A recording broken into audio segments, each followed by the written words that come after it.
Muito bem, irmãos. Graças a Deus por essa noite, por podermos estar aqui reunidos. Já tivemos o culto pela manhã e aconteceu muitas coisas nesse dia, né? Ontem eu estive lá no Ibicoan, Piqué Carneiro, né? Interiorzinho aqui do Ceará, onde tivemos a oportunidade de estar com os irmãos em ocasião do aniversário daquela congregação. E foi um tempo muito bom, agradável, rever aqueles irmãos. Lá nós temos muitos filhos na fé, pessoas que se converteram na época do nosso ministério lá. E é muito bom rever aquelas pessoas, abraçá-las. E hoje eu já saí de lá de manhãzinha, né? Estive aqui de manhã, então, com os irmãos. Cheguei quase na hora do culto. Então, vamos agora para a mensagem, a meditação na palavra de Deus. Desde já agradeço as pessoas que estão nos visitando. Deus abençoe. Larissa, nosso amigo que também está ali. Deus abençoe. Vamos abrir para Daniel.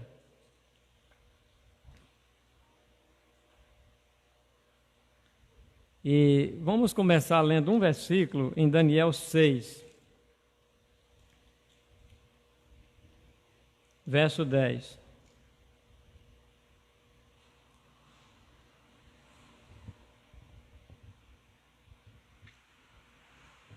Daniel capítulo 6, no verso 10, a palavra de Deus diz assim: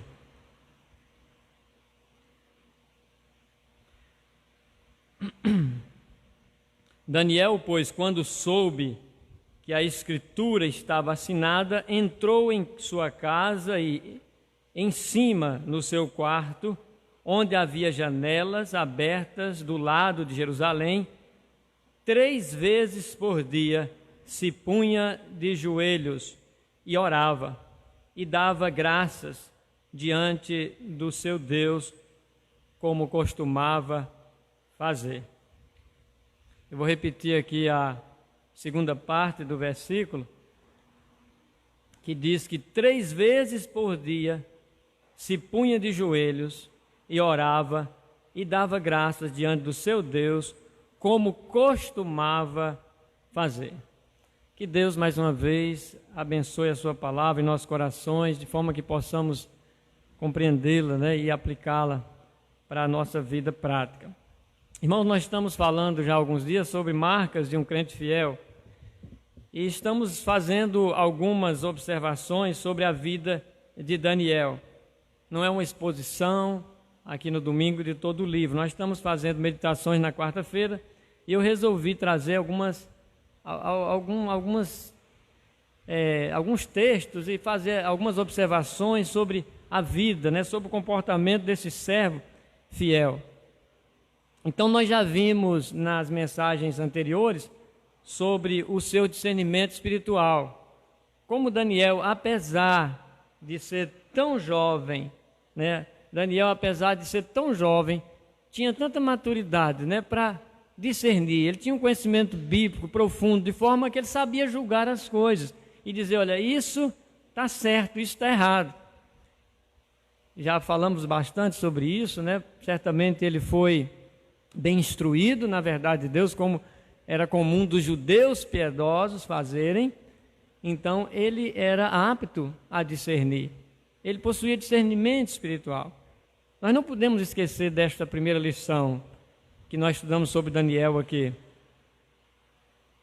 Precisamos aperfeiçoar o nosso discernimento espiritual. Precisamos aprender a julgar melhor as coisas. Saber o que é certo e errado. Porque isso é muito importante no nosso relacionamento com Deus. A Bíblia diz, ai daquele que toma o amargo por doce, o doce por amargo. Quando nós perdemos essa sensibilidade para com o pecado, por exemplo, já não sentimos mal com o pecado, já não temos sabedoria para julgar e perceber que, olha, isso está errado, e saber quando a coisa é certa ou errada. Então nós precisamos, como eu bem falei naquela primeira mensagem, de aperfeiçoar o nosso conhecimento bíblico, de corrigir aquilo que está errado. Para isso nós devemos renovar a nossa mente com a palavra de Deus, para que possamos ter aquela cosmovisão bíblica, né? Olhar para o mundo e julgar o mundo com um pensamento bíblico.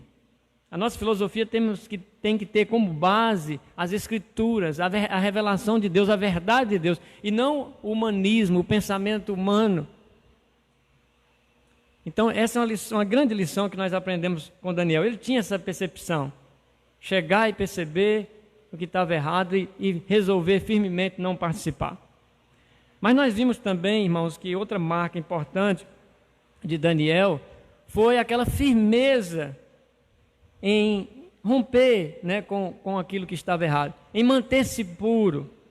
Ele resolveu firmemente, ele foi firme, né? Ele não ficou titubeando, não ficou em cima do muro, dizer, será que eu posso? Não, eu vou, pelo menos uma vez, eu vou experimentar. E nem precisou alguém chegar para Daniel e dizer, olha Daniel, isso não pode, isso está errado, tem um problema aí. Não precisou, porque ele foi apto para chegar e ver, e depois apto para tomar a sua decisão de manter-se puro, de manter-se separado do mundo. Hoje nós vamos falar sobre mais uma característica de Daniel, desse servo fiel. Nós vamos falar sobre a sua vida de oração. E aí nós podemos aprender muito também com Daniel a respeito da nossa vida devocional, da forma como relacionamos com Deus, ou como devemos nos relacionar com Deus, como deve ocupar o espaço que a oração deve ocupar na vida do crente. Nós vamos aprender sobre isso nessa noite. A oração, ela possuía um lugar de grande importância na vida de Daniel. Ele conhecia bem o poder da oração. Ele recorreu a Deus em oração, buscando sabedoria e direção para cada situação difícil que ele teve que enfrentar. Então ele sabia, ele reconhecia, olha, eu não sou sábio o suficiente, olha, eu não sei o suficiente, mas eu sei quem sabe, né? Eu conheço a fonte da sabedoria. Então ele recorria a Deus para buscar em Deus direção, buscar sabedoria a Deus, em Deus, para tomar decisões certas ou para resolver questões difíceis, como vamos ver daqui a pouco. Então vamos observar algumas dessas situações registradas aqui no livro de Daniel. Em primeiro lugar, Daniel orou quando ele teve que revelar o sonho, aquele sonho de Nabucodonosor sobre aquela estátua, quando ele teve que revelar e dar a interpretação daquele sonho, então ele orou. E isso está registrado em Daniel 2, a partir do verso 17, do verso 17 ao 23. Eu vou ler também esse texto. Diz assim: então Daniel foi para casa e fez saber o caso a Ananias, Misael e Azarias, seus companheiros, para que pedissem misericórdia ao Deus do céu sobre este mistério, a fim de que Daniel e seus companheiros não perecessem com o resto dos sábios da Babilônia. Então foi revelado o mistério a Daniel, numa visão de noite. Daniel bendisse o Deus do céu. Disse Daniel: seja bendito o nome de Deus, de eternidade a eternidade, porque dele é a sabedoria e o poder. É ele quem muda o tempo e as estações, remove reis e estabelece reis. Ele dá sabedoria aos sábios e entendimento aos inteligentes. Ele revela o profundo e o escondido. Conhece o que está em trevas e com ele mora a luz. A ti, ó Deus de meus pais, eu te rendo graças e te louvo, porque me deste sabedoria e poder. E agora me fizeste saber o que te pedimos, porque nos fizeste saber este caso do rei. Então a situação era bem complicada para os sábios na Babilônia. O rei da Babilônia teve aquele sonho, um sonho misterioso, sonhou com uma grande estátua. Hoje o nosso propósito aqui não é falar sobre isso, que representa a estátua, como eu estou dizendo. Na quarta-feira nós estamos falando sobre isso e vendo esse outro lado da questão. Hoje a abordagem aqui é sobre oração, então nós não vamos detalhar sobre essa questão do significado desse sonho. Mas é só para ver como Daniel lidou com essa situação, ao se ver, né, numa situação difícil. Então, o sonho se tratava daquela estátua. E Nabucodonosor, ele não contou o seu sonho a ninguém. Ele não contou. Agora ele pediu que os sábios, ele exigiu dos sábios, que os sábios revelassem o sonho que ele não contou para ninguém. Alguns acham até que ele não se lembrava, então não se sabe direito por que ele não contou. Mas o fato é que ninguém sabia, só ele, se é que ele sabia. E ele pediu que as pessoas, então, que os sábios revelassem o sonho e desse a interpretação.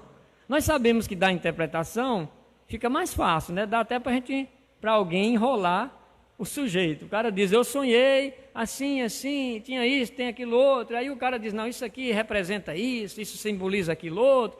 Aí inventa uma história e dá para passar, né? Se é verdadeiro ou não, só o tempo vai dizer. Mas nessa situação aqui, Nabucodonosor colocou os sábios numa situação dificílima, dizendo, olha, vocês vão ter que dizer qual é o sonho e depois dar a interpretação. E todos então, irmãos, reconheceram que a coisa era difícil demais, ninguém poderia dar uma resposta satisfatória ao rei. E o rei ficou furioso. Então, diante disso, o rei decretou a morte de todos os sábios na Babilônia. E entre os sábios estava Daniel e seus amigos. E agora, né? O mal estava praticamente feito, porque o decreto de Nabucodonosor, o que ele disse estava dito. Então, já houve ali a invertida de ir buscar esses sábios para serem mortos. Quando Daniel soube da situação, tomou conhecimento da situação. Então, os versos que nós lemos nessa noite, a oração de Daniel, ela parte daí, né? Mostra a reação de Daniel diante dessa situação, diante dessa crise, diante desse perigo, estava à beira de uma tragédia em que morreria, né? Talvez centenas de homens. Inclusive seria destruído até os seus bens, suas casas, diz lá o texto. E entre esses homens seria morto Daniel e seus amigos, também de Jerusalém. Então, foi aí que Daniel convocou os seus amigos, seus companheiros, a clamarem a Deus, a orar e pedir misericórdia, porque a situação era muito complexa e perigosa. E aí nós vemos lá no capítulo 6, aliás, no capítulo 2, no versículo 17, Daniel foi para casa, quando ele soube dessa situação, do perigo, né? Muitos estavam para ser mortos. Ele vai para casa e fez saber o caso a Ananias, Misael e Azarias.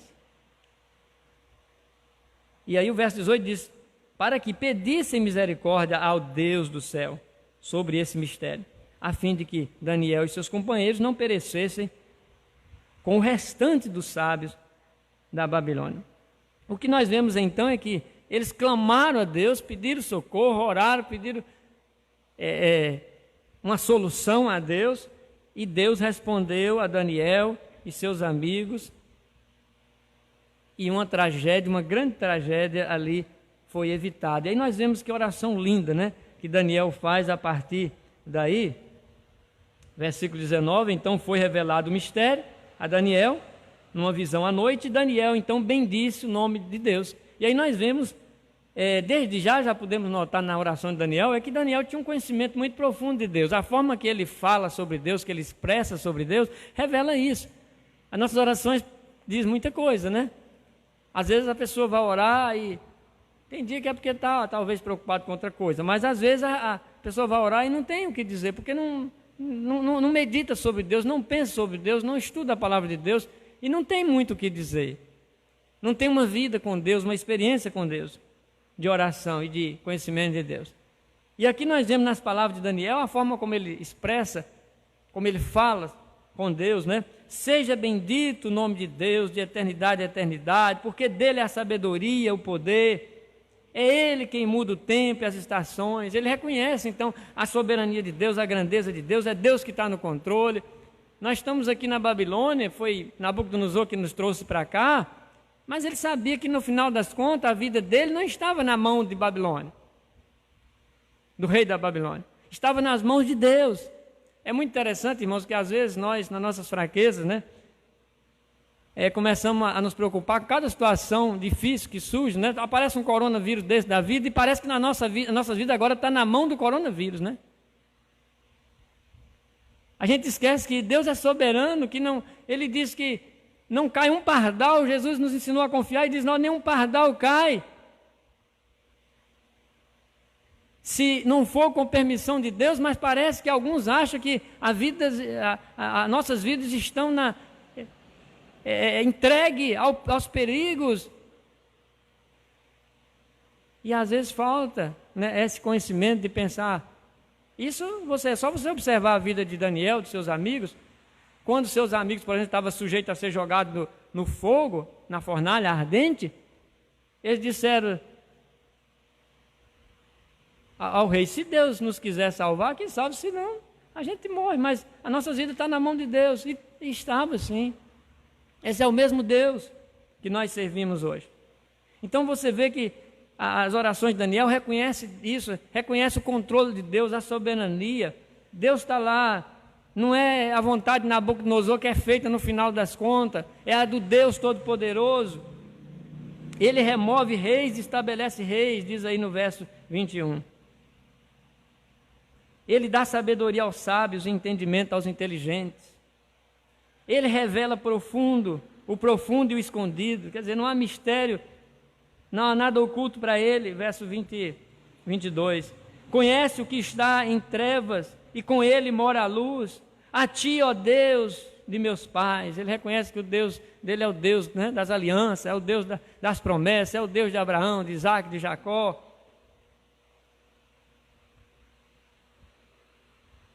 Eu te rendo graças, eu te louvo, porque me deste sabedoria e poder, e agora me fizeste saber o que te pedimos, porque nos fizeste saber esse caso do rei. Então, Daniel já está aqui na bênção, né? Depois daquele momento de preocupação, um momento difícil, diante de uma grande tragédia, Daniel ora, clama ao Senhor, e agora ele está aqui, grato a Deus. Deus já se manifestou, já resolveu o problema. Como é bom, né, viver na dependência de Deus. Quantos males, irmãos, quantos males ou quantas tragédias poderiam ser evitadas se os crentes consultassem mais a Deus em oração? Se os crentes orassem mais diante das situações difíceis, diante das decisões, diante das resoluções de problemas. Quantas coisas são feitas segundo o desejo e o coração de homens, mesmo nas igrejas, aonde tem-se uma situação para resolver, deveria colocar o joelho no chão, orar, pedir sabedoria a Deus, pedir discernimento para tomar decisões que honram a Deus e não que agrade a homens. Quantas tragédias, quantos problemas poderiam ser evitados se a gente aprendesse a orar na hora certa, no tempo certo. Mas às vezes vamos fazendo as coisas do jeito que a gente acha melhor, segundo o nosso próprio coração, enganoso e desesperadamente corrupto, como as Escrituras nos diz. Muitas decisões importantes são tomadas sem oração na vida de crente, na vida da igreja, às vezes decisões que a igreja vai tomar. Eu fui sempre crítico de algumas coisas. Eu me lembro das primeiras reuniões de pastores que eu participei em Fortaleza, né? Tinha uns pastores que tinha mais autoridade no movimento. Então, uma igreja estava sem pastor, ele ajeitava um pastor para lá, né? Não era uma coisa que a igreja ia orar, não, ajeitava, aí trazia um pastor não sei de onde, botava lá, colocado por homens. Aquilo ali dava errado. Deus não abençoa, porque era uma decisão tão importante e feita de uma maneira tão errada, muitas vezes, sem oração, sem direção de Deus, porque alguém achou melhor. O Espírito Santo é o mesmo que dirige a igreja lá em Atos, né? A partir de Atos 2, da descida do Espírito Santo, é ele que estava no controle da igreja, dirigindo os missionários, Paulo para onde ia, para onde não ia, que cidade devia ir, que cidade não devia. Ele é o mesmo, ele ainda está agindo. Nós estamos na dispensação do Espírito e não vamos ter aquela forma de Deus responder como respondeu a Daniel, né? Deus respondeu ele numa revelação. Como diz Hebreus 1, que tendo Deus outrora falado de muito aos pais, né, pelos profetas, falou de muitas maneiras, hoje nos falou pelo seu Filho, nós temos agora uma forma diferente de Deus relacionar conosco, mas nós temos uma forma, Deus não nos deixou abandonados. Nós temos o Espírito Santo para nos guiar, para orientar a igreja. E a igreja tem que ser sensível, tem que estar em oração, em comunhão com Deus, para ter sabedoria e percepção, né, de qual é a vontade de Deus para a nossa vida. Decisões tomadas pela igreja, decisões particulares. Quantos males, tragédias poderiam ser evitadas na vida de particular de cada crente, que muitas vezes tomam decisões sem consultar a Deus, sem pedir sabedoria a Deus. Decisões importantes, decisões que vão repercutir por toda a vida, mas muitas vezes são tomadas sem um compromisso sério de oração, de buscar, de clamar ao Senhor. Não é aquela oração reza, né, que a pessoa diz, Senhor, abençoa que vai dar certo isso aqui, aí vai e faz, né? Mergulha, dá um salto no escuro e diz para Deus abençoar, para dar certo. Não, é aquela questão de você se esvaziar do seu ego, do seu orgulho e dizer, Senhor, mostra-me o que devo fazer, me guie, me ajude. E aí, como Deus vai mostrar? Deus vai mostrar, Deus, o Espírito Santo vai usar a palavra de Deus, vai usar um conselho, né? Como é importante o conselho, a Bíblia diz que na multidão dos conselhos há sabedoria. E a palavra, né, de um irmão que pode chegar, a palavra do seu líder, a palavra do pastor, que muitas vezes é ignorada, é desprezada, e por isso as pessoas pagam tão caro, porque a pessoa que Deus colocou lá para lhe ajudar, para lhe guiar, para lhe pastorear, você ignora, despreza e poderia perguntar, pastor, o que o senhor acha disso? Nem sempre o pastor vai ter a resposta, mas você está mostrando o quê? Quando você faz isso, você está mostrando disposição para saber a vontade de Deus. Você pergunta para um irmão mais velho, mais maduro, um irmão que tem compromisso com Deus, que ora, não vai perguntar para um carnal que vai empurrar você para o buraco. Pergunte para quem tem compromisso com Deus, quem está procurando saber a vontade de Deus. E aí Deus vai usar pessoas, Deus vai usar meios para lhe ajudar a tomar as decisões. Eu falei aqui da minha vinda do trabalho que a gente desenvolveu lá em Ibicoã, né? Alguns irmãos estão assistindo esse culto, assistem ou vão assistir amanhã. E lá eu me lembro que foi uma decisão difícil, porque Deus me colocou aqui, Deus estava abençoando, o trabalho crescendo, a gente construiu o prédio da igreja, construiu casa pastoral, e de repente eu me vi na necessidade de ir para uma outra cidade, por conta de questão de escolaridade, mas eu não queria fazer isso por minha conta e depois pagar um preço, sofrer as consequências. Eu comecei a orar, pedi, Senhor, se for a tua vontade, mostra, né? Guia sobre isso. Enquanto isso, os irmãos também estavam orando aqui por um pastor, né? E ali não foi uma decisão tomada, né, precipitadamente, foi uma oração, passei tempo. Quando eu percebi a situação, eu já estava orando há um ano, vendo que a gente ia chegar um momento que a gente tem que deixar aquele local, porque eu não queria que minhas filhas fossem para uma outra cidade, morar sozinha numa casa para estudar, essas coisas todas aí que vocês sabem. Vocês já conhecem a minha maneira de cuidar da família. E Deus, irmãos, então, nos guiou. E quando a gente tomou aquela decisão e aceitou o convite e veio para cá, a gente veio com a consciência tranquila, sabendo assim, Deus está fazendo isso. E eu nunca tive dúvida, ainda hoje eu tenho a certeza disso, eu volto lá e vejo a igreja continua crescendo, tem um bom pastor lá cuidando, e a gente vê a alegria, os irmãos, e a gente tem certeza que Deus fez tudo no tempo certo. São decisões importantes, que podem terminar numa tragédia se não forem conduzidas por Deus. Decisão sobre casamento, decisão sobre mudar de uma cidade, sobre arrumar um emprego lá não sei aonde. Outro dia uma pessoa me disse que tinha possibilidade de ir para um outro país trabalhar. E eu disse para aquela pessoa, pense bem o que você vai fazer. Se vai valer a pena a questão de aproximação, de afastar-se da família, de um filho que você tem, disso, daquilo outro, de uma igreja, se lá vai ter uma igreja para você congregar da mesma forma. Então tem decisões que às vezes a pessoa pensa na questão do dinheiro, por exemplo. Lá vai ser muito bom para mim financeiramente, mas espiritualmente vai ser bom para a sua família, para os seus filhos, para a sua esposa, se é casado, né? E eu vi isso muitas vezes acontecer, uma pessoa sair de uma cidade, de uma igreja, estava ali servindo a Deus na igreja, com a família, tinha toda uma estrutura, e vai para outra cidade, e quando chega lá não tem a igreja que gosta, né? A família não se adapta à igreja, a igreja é longe, aí para de ir para os cultos porque é muito difícil de se locomover, aí começa as coisas a andar para trás e dar errado. E depois vê aqueles filhos desviados. Nós temos que ter a convicção de que o que a Bíblia diz lá em Gálatas 6, aquilo que o homem semear, isso também ceifará. Nós colhemos o resultado das nossas decisões, muitas vezes carnais, feitas, por que são carnais? Porque feitas por motivações materialistas, carnais, e não por uma motivação espiritual. Eu vou casar com aquela moça ou com aquele rapaz, porque ele é lindo, ou porque ela é linda. Mas aí, tem mais coisas que precisam ser consideradas, né, para um crente. É uma pessoa temente a Deus? Vai ser um bom pai? Vai ser um bom esposo? Vai me ajudar na caminhada cristã? Ou vai ser uma boa esposa? Uma boa mãe? São questões que precisam ser consideradas, questões sérias que vai repercutir pelo resto da sua vida. Casamento errado não tem conserto mais. Separa, aí o desmantelo é maior. Mas estava lá, o problema, lá na hora da decisão. Aí vai dizer assim, não, é culpa de Deus, Deus é soberano, foi Deus que quis. E é onde entra, né, tantas questões bíblicas, da responsabilidade que a Bíblia coloca. Deus é soberano, mas a soberania de Deus não anula a responsabilidade humana. Isso é uma verdade que sempre tem, né, sido levantado. Que você semeia, colhe. Se você semeia na carne, da carne você colherá a corrupção.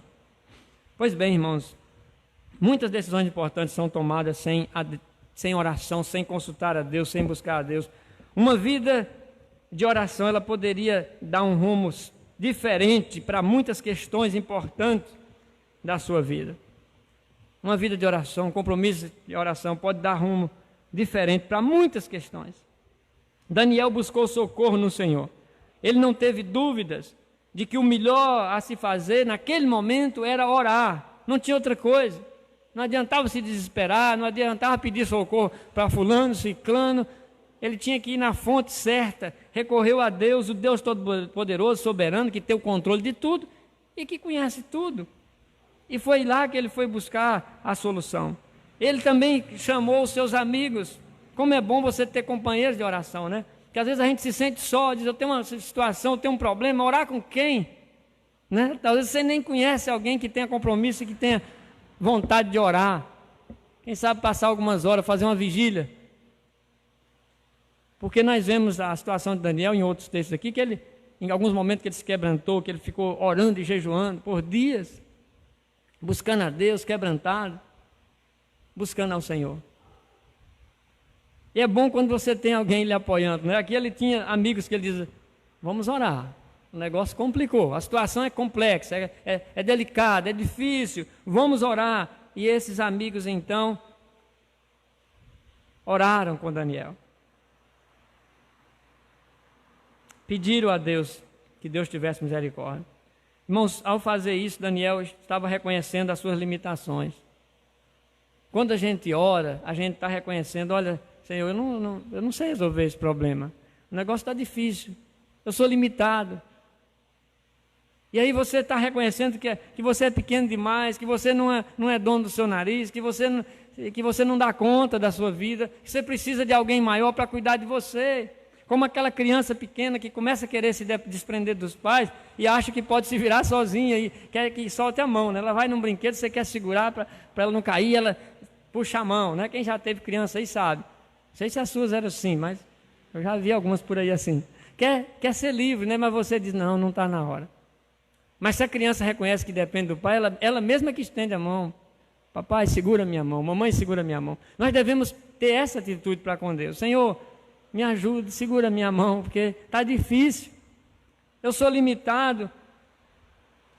Daniel reconheceu as suas limitações. Ele mostrou, irmãos, o quanto ele dependia de Deus. Ele vivia uma vida na dependência de Deus. Deus estava no controle, dirigindo a vida de Daniel. Ele estava buscando a direção. Ele queria saber a vontade de Deus para a vida dele. Ele não fazia do jeito que ele queria, do jeito que ele achava melhor. Ele queria fazer do jeito de Deus, para a glória de Deus. Se oramos muito, é porque somos carentes do auxílio divino. Nossas orações revelam isso. Mostra que nós estamos dependendo de Deus, que somos carentes do auxílio divino. Mas se nós oramos pouco, estamos demonstrando que somos autoconfiantes, que somos autossuficientes. Não, eu sei me virar sozinho. Eu sei me cuidar. Deixa comigo, né? É isso que nós revelamos, mesmo sem falar nada, quando nós não estamos orando. Deixa comigo, eu sei me virar, eu vou resolvendo aqui, fazendo do meu jeito. Depois, Senhor, abençoa, ajude, socorre, para resolver, né? Para desatar os nós. Alguns só vai pedir a Deus depois para desatar o nó. Faz tudo errado, namora errado, casa errado, e depois diz, Senhor, agora me ajuda aqui, porque agora eu estou com um abacaxi dos grandes na mão. E Deus é tão bom que às vezes nem dá ajuda a descascar, né? O abacaxi. Deus é tão bom, tão misericordioso, mas nós não podemos nos fiar nisso, porque às vezes Deus também deixa ali a pessoa padecer muito tempo, sofrer as consequências, até se humilhar, reconhecer os erros, se arrepender e perceber. A oração revela muito sobre a vida de um crente. A oração diz muito sobre o quanto a pessoa ama a Deus, por exemplo. O quanto você ama a Deus? Você gasta tempo com o quê? Aquilo que você tem um amigo, você gasta muito tempo com um amigo, é porque você ama um amigo. Gasta tempo com a esposa, com o esposo, com a namorada, porque você ama, você gasta tempo assistindo futebol, né? Você gosta daquilo, ou talvez ama, né? Mas se a gente gasta tempo com Deus e gosta de orar, é porque nós amamos ao Senhor. Essa é uma demonstração também de dependência de Deus, também diz respeito ao prazer que você sente em estar em comunhão com o Senhor. Eu pergunto, o que a sua vida de oração revela sobre você? Ela diz muito sobre você, a sua vida de oração. Quantas vezes você ora, o tempo que você gasta, como é, as palavras que você usa, como é a sua oração, diz muito sobre que tipo de crente você é. E o que a vida de oração, sua vida de oração revela sobre você? Seria bom que talvez nós pudéssemos reconhecer e dizer, a minha vida de oração está dizendo que eu sou fraco demais, que eu sou fraco. A vida de oração está dizendo que eu preciso mudar, que eu preciso melhorar, que eu preciso confiar mais no Senhor, que eu preciso orar mais, que eu preciso gastar mais tempo com o Senhor, que eu preciso mudar meu comportamento. O que aquela vida de oração está dizendo? Como você reage quando se depara com uma situação difícil? A quem você recorre? Porque às vezes a gente conta para todo mundo, né? Conta para o pai, para a mãe, ou para a sogra, para o parente, para o vizinho. Eu estou com um problema aqui e tal. Aí depois, irmãos, ora aí por mim que o negócio está feio aqui. Daniel foi contar para Deus o problema. Como você reage diante de uma situação difícil? O que você, ou a quem você recorre quando se vê diante de uma situação complicada assim? Pense sobre isso, sua vida de oração. Outro momento importante, irmão, sobre a vida de oração de Daniel, que deve ser observada também, está registrado aí no capítulo 6, de onde nós lemos aquele versículo. Então, indo para o capítulo 6, mais um momento que nós podemos observar na vida de oração de Daniel.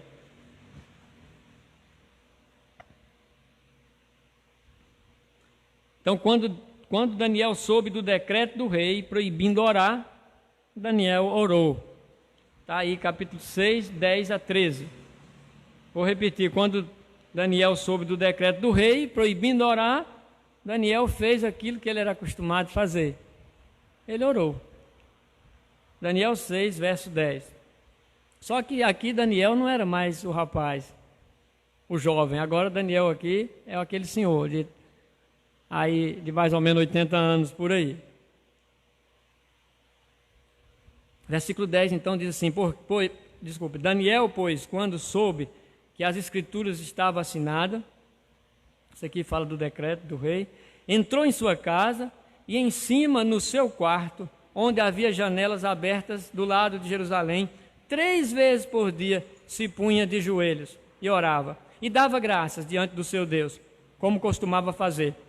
Então aqueles homens foram juntos, e tendo achado a Daniel a orar e a suplicar diante do seu Deus, se apresentaram ao rei, e a respeito do interdito real, lhe disseram: não assinaste um interdito que, por espaço de 30 dias, todo homem que fizesse petição a qualquer Deus ou a qualquer homem, e não a ti, ó rei, fosse lançado na cova dos leões? Respondeu o rei e disse: esta palavra é certa, segundo a lei dos medos e dos persas, que se não pode revogar. Então responderam e disseram ao rei: esse Daniel, que é dos exilados de Judá, não faz caso de ti, ó rei, nem do interdito que assinaste. Antes, 3 vezes por dia, faz a sua oração. Aqui, irmãos, Daniel se viu em outra situação difícil.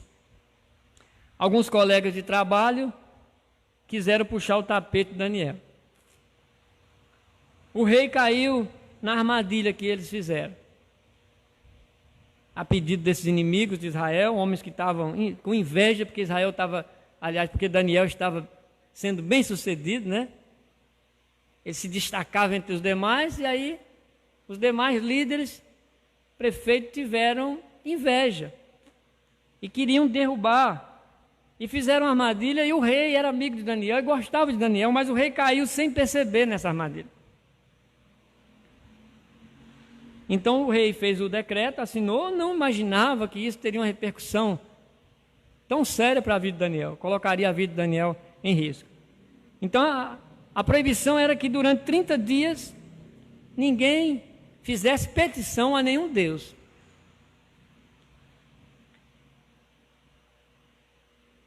E caso alguém descumprisse, então a lei deveria ser lançada na cova dos leões. Veja que situação. Agora não mais um jovem, mas agora o velho Daniel, correndo o risco de virar almoço de leão no final da sua vida. Imagine aí, né? Uma pessoa já bem idosa sendo jogada na cova dos leões, onde havia leões famintos, só esperando cair ali um bife, né? Uma carne fresca para aqueles leões devorarem. E então ali Daniel seria a comida daqueles leões. Quando Daniel soube disso, quando ele percebeu a situação, ele fez aquilo que ele sempre fazia. Quando Daniel tinha um problema, o que ele fazia? Orava, mas ele orava mesmo sem problema, né? Ele orava constantemente, e esse próprio texto vai mostrar isso, que ele orava 3 vezes ao dia, como era de costume orar. Mas já que agora entrou em conflito, né? Porque a oração agora foi proibida, então ele deveria ter inventado outra coisa. Quem sabe ele poderia dizer: eu vou dar um tempo aqui, 30 dias só, né? Nós agora não vimos nenhum problema em ficar 5 meses, 6 meses sem ir para os cultos, por exemplo. A gente diz: não, a gente resolve isso em casa. Talvez um de nós lá, com essa mesma filosofia e pensamento de que não, importante é obedecer às autoridades, poderíamos também ter dito: 30 dias sem orar, vale nada. Eu vou orar só no coração. Quero ver o rei ver eu orando só de coração. Não é? Arrumaria uma desculpa. Mas a questão é, irmãos, é que nós estamos mais dispostos, tememos mais os homens e mais dispostos a obedecer a homem do que a Deus. Deveríamos fazer essas coisas e omitir aquelas. É importante obedecer às autoridades, e a Bíblia manda obedecer. E quando elas não contrariam a Deus, nós devemos sim obedecer. Mas deveríamos ter o mesmo zelo que nós temos pelo nosso bolso para não pagar a multa, o mesmo zelo com as coisas de Deus. O mesmo compromisso, a mesma responsabilidade, aliás, muito maior responsabilidade com as coisas de Deus. Daniel soube desse edito, ele foi lá e orou. Mas ele não se escondeu, ele poderia pelo menos ter dito: agora eu vou orar um pouco mais recuado, né? Eu oro num lugar que muita gente vê, dessa vez eu vou esconder um pouco. ele foi lá e fez, parece até que ele fez de propósito, né? Janelas abertas para Jerusalém, porque assim era o costume do judeu, que ele sabia Jerusalém, a cidade santa, e ele ora 3 vezes para o dia, ele não está preocupado se alguém vai ver, se vão matá-lo, se vão persegui-lo. Deus é mais importante, a oração é mais importante, obedecer é mais importante. E ele ora, irmãos, como era de costume. Continuou suas orações, apesar do decreto. Não deixou de orar e nem se escondeu. O texto, então, irmãos, mostra que a oração era uma prática comum na vida de Daniel. Ele orava 3 vezes ao dia. Daniel possuía disciplina em relação à oração. Não era uma coisa feita assim, quando der certo, quando desse certo, como às vezes fazemos. Havia um tempo reservado para a oração na agenda de Daniel. Talvez você diga, pastor, nem agenda eu tenho, né? Eu vou fazendo as coisas do jeito que dá certo. Mas você tem agenda, nem que seja na memória você tem. Você tem a hora certinha para comer, né? Ou quase certo.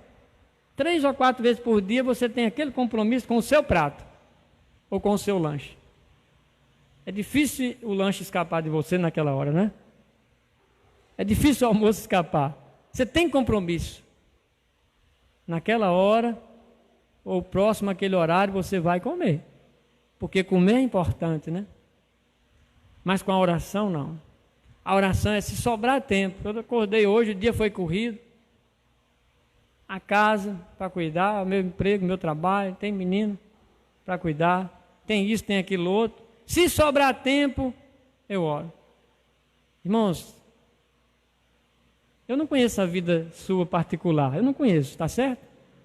Eu não posso acusar nenhum irmão aqui sobre essa questão. Eu estou falando aqui, aí vai servir para quem servir, porque eu não sei, você não pode me acusar de pastor, está uma carapuça aí para mim, eu não sei quanto você gasta de oração, quanto tempo, eu não sei quantas horas você ora por dia, ou por semana, ou por mês, eu não sei. Mas uma coisa a gente vê, a falta de fervor da igreja com os cultos. A gente viu isso desde o começo. A gente vê a falta de tempo para ouvir um devocional, que às vezes eu seleciono e coloco lá o melhor possível no grupo da igreja. E tem muitos que nem olham para aquilo lá. Não está indo para a igreja, não está, mas também não assiste uma live que está sendo transmitida, não assiste um devocional que está sendo colocado, mas talvez esteja alimentando de outra forma, não sei, eu também estou correndo o risco aqui de errar, né? Talvez a pessoa esteja pesquisando e vendo boas mensagens na internet, que Deus ajude que assim seja. Mas a impressão que se tem é que não há compromisso com a oração, nem com a palavra de Deus, que não há fervor. E a Bíblia diz, sede fervorosos de espírito. A Bíblia diz, não apagueis o espírito. Enchei-vos do espírito. A igreja primitiva era uma igreja cheia do espírito. Aí você vê o movimento que a igreja fazia.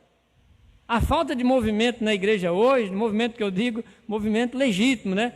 De pregação, de tempo de oração, de estudo da palavra. A falta desse movimento mostra a frieza espiritual, mostra a situação que nós estamos vivendo no nosso relacionamento com Deus. Não podemos fazer a obra de Deus sem oração.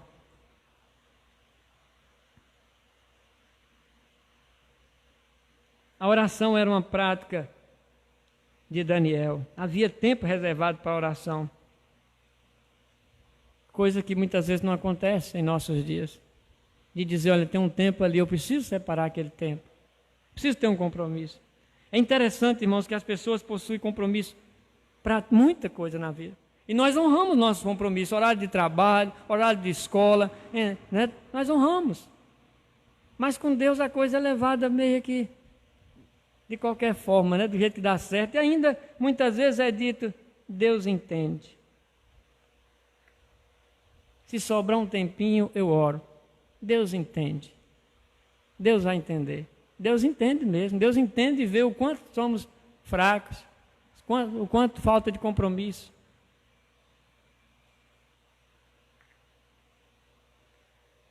Daniel tinha prazer na comunhão com o Senhor. Só quem tem prazer na comunhão com Deus consegue passar muito tempo em oração.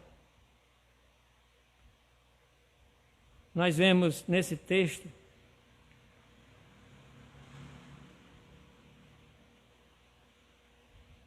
versículo 11, né? Então aqueles homens foram juntos, tendo achado a Daniel, a orar e a suplicar diante de Deus. Então eles perceberam que Daniel estava orando. Depois eles contam lá no versículo 13, né? Então responderam e disseram ao rei: esse Daniel, que é dos exilados de Judá, não faz caso de ti. Mentira, né? Daniel não desprezava o rei. Só que Daniel fazia mais caso de Deus do que o rei. É diferente, né? Daniel não estava ignorando o rei, as autoridades. Só que a maior autoridade para Daniel era Deus. Então ele colocava Deus em primeiro lugar.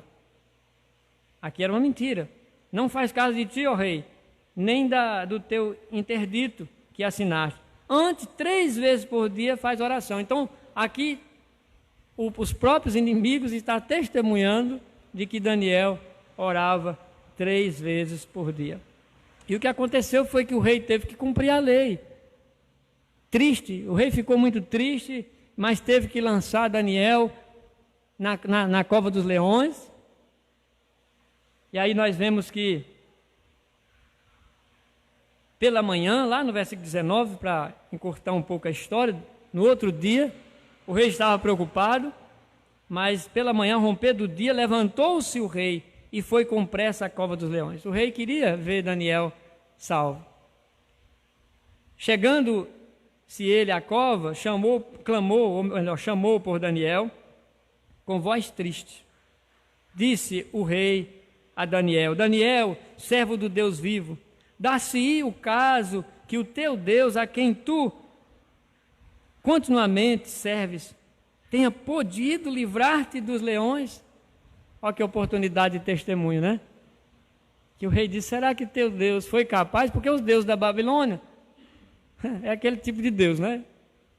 Que tem boca e não fala, que tem mãos e não apalpa, que tem pés e não anda. É Deus que o povo diz que é Deus, mas não fazem nada, né? Assim como Baal naqueles dias de Elias, né?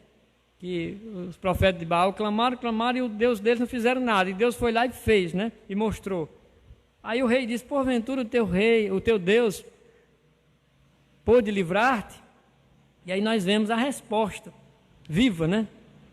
Então Daniel falou ao rei: ó rei, vive eternamente. O meu Deus enviou o seu anjo e fechou a boca dos leões, para que não me fizessem dano, porque foi achada em mim inocência diante deles.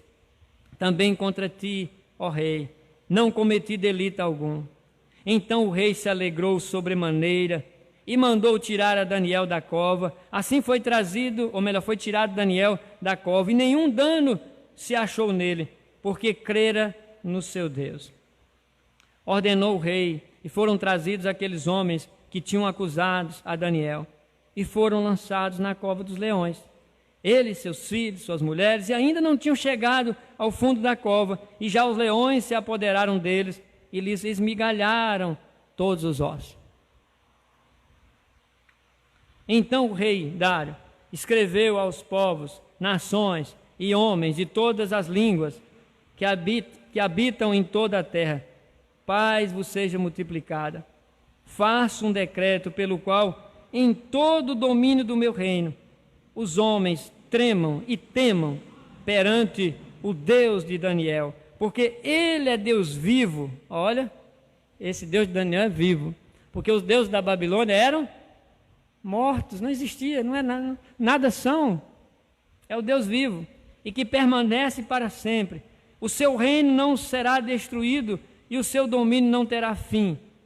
Ele livra e salva e faz sinais e maravilhas no céu e na terra. Foi ele quem livrou Daniel do poder dos leões. Daniel, pois, prosperou no seu reinado, ou no reinado de Dário e no reinado de Ciro o Persa. Olha, irmãos, que coisa maravilhosa. A fidelidade de um homem. Nós temos visto por 3 domingos aqui, 3 mensagens sobre esses 3 aspectos só que nós abordamos. Certamente tem muito mais para ser dito. A fidelidade de um homem. Daniel entrou ali na Babilônia na época de Nabucodonosor. Daniel prosperou no reino de Nabucodonosor, dando bom testemunho. Ele não precisou de ter jogo de cintura, de desobedecer a Deus para agradar homens, como muitos crentes fazem. Fica tentando arranjar uma brecha para se dar bem, muitas vezes ofendendo a Deus. Esses, quanto mais fazem assim, mais fracassam. Agora Daniel não, ele foi lá e honrou a Deus, desde o começo, desde jovem. E Deus honra os que o honram. E Daniel prosperou no reinado de Nabucodonosor, e passou o filho, passou o neto de Nabucodonosor, e agora entrou outro império, e Daniel agora ganha espaço também, cada vez mais, no império Medo-Persa. Valeu a pena obedecer a Deus? Valeu a pena ser fiel? Ele estava sempre no topo, na Babilônia, tendo autoridade. E por isso que o pessoal tiveram até inveja, porque ele sempre sobressaía. Deus deu a ele sabedoria, autoridade, poder, capacitou, honrou, colocou ele numa posição. É Deus, irmãos, quem exalta e quem humilha, não adianta espernear. Honre a Deus, que Deus lhe honrará. Faça a vontade de Deus e deixe o resto com Deus. Honra a Deus e Ele pode te livrar, ou não, se Ele não quiser levar para você, Ele leva, mas Ele pode te livrar, como livrou muitas vezes. E aí nós vemos o que? O testemunho da vida de Daniel, o impacto que isso causou em 2 impérios, no Império Babilônico e agora no Medo-Persa. Diante dos homens mais poderosos da terra, estava lá Daniel honrando a Deus e dando testemunho. E olha o decreto que o rei faz. Que em todo o império se reconhecessem quem é Deus. Quem era o Deus de Daniel. O Deus de Daniel foi exaltado durante todo o império, diante de todo o império. Quer dizer, mesmo que, é claro que aquelas pessoas não iam se converter todas a Deus, mas pelo menos ali é a obra missionária no Velho Testamento, né? O nome de Deus teve que ser anunciado em todo o império. Se falou desse Deus. Quem é esse Deus de Daniel? Que o rei se importou tanto assim a ponto de fazer um decreto. Olha o testemunho desse homem, o impacto que causou. Olha o impacto que causou, irmãos. Deus quer usar cada um de nós. Mas precisa de algumas marcas, de algumas características. Nós precisamos sair dessa letargia. Estamos alguns estão como que dormindo. Não dá testemunho nenhum de crente, não causa repercussão nenhuma por onde anda. Pelo contrário, às vezes é mau testemunho. Precisa sair disso. Agora você precisa ter algumas marcas dessa, né? Ter as marcas de um crente fiel. Ter discernimento espiritual, para isso precisa estudar a Bíblia.